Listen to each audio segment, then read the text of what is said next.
All right, post-game reaction, Padres. They get the shutout a night after being shut out. They shut out the Marlins. They take 2 out of 3.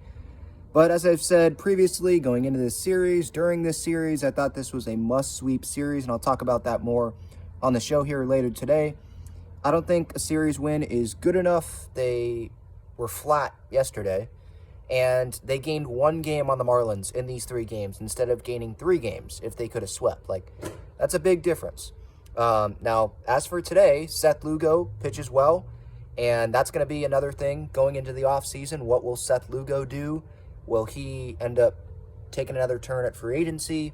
How will the Padres replace him if they have Seth Lugo walk on them? We'll see what happens there. The lineup, Xander, he still has that power. It's still there. We just hope that we will be able to see more of that next season, because I think this season's over. It's still there. I think the wrist injury definitely played into the lack of power just overall this season, because he had a really good start to the season, and he's been doing better since he got that shot, I believe, during the All-Star break. He just obviously wished that the power, again, will be back for next season, because next season, right, it'll start fresh, and they'll have a chance to go win it all and all that. This year feels like it's done. Ha-Seong Kim, another guy that you can always rely on to not give up and continue to fight. First inning, right out of the gate, double, gets to third, hustles over to third on a ground ball, then scores on Soto's single. He's continuing to make things happen. And it was good to see Josh Hader. Glad that guy is alive. Didn't know if he was okay or not. Hadn't pitched since Friday. And I'm joking, but just the Padres, and I'll probably make this comparison or whatever it's called on the show later today as well.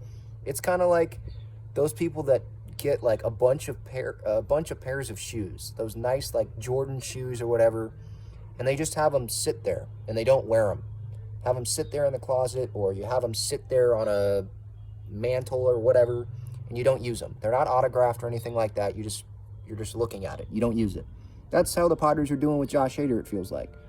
They wear him every once in a while, but he's not pitching, 3 times a week, it feels like. He's pitching like once a week, twice a week maybe. He's just not pitching as frequently as he should be for a team that needs to win games. Put your best reliever out there. So that's been a problem that I've had with this Padres team. And then Robert Suarez, he obviously is going to get suspended. That's just what happens. I think it's 10 games. We don't know what happened there. The umpires, before Suarez even threw a pitch there, Cosgrove, by the way, good job out of him coming in and having a good inning. But Suarez, he's coming in from the bullpen. Umpires throw him out. They weren't looking really at his hand. They were looking at the top of his arm. And so there must have been something sticky there. Don't know what it was. We'll see what the umpires say to like a pool reporter after the game here. We'll see if Suarez speaks to the media at all. But yeah, he gets thrown out, and it's not like he contested it or anything like that. You know how Max Scherzer got really pissed off at Dodger Stadium earlier this season when he got ejected? Because he was like, I don't have anything. He was really pissed off about it. I didn't see that from Robert Suarez. So that leads me to believe that he actually had something on there. But why today? Why now is he choosing to do that? Assuming that he did have something, why do it now instead of right when you come back? Like, he didn't do that in any of his outings before that, or else he would have gotten caught, right? It's kind of also like some rules in baseball where the umpires probably think different about what is sticky and what is not so sticky, and they probably have different like levels of, okay, this is not okay. Like, they need a uniform, I don't know how they can do this, but like a uniform decision, if that makes sense. Like, okay, this is what gets you kicked out, this is okay, this is not, and there's a line, and Suarez went over it. Maybe for some other umpires, Suarez wouldn't have gone over that line. It's kind of weird. So we'll see what Bob Melvin says, what the players say. But yeah, if Suarez is suspended, I think it's for 10 games. So that's a big blow, obviously, to this Padres bullpen. And this is pretty much a failure of a season for Robert Suarez. Big contract, obviously the injury, didn't pitch for first half of the year, comes back, and he's been pretty good.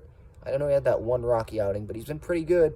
But then the suspension here, when the Padres need wins, and they're technically not out. I think the season's over, but they technically are still in it. And now you're letting the team down there as well. So, yeah, bad year there.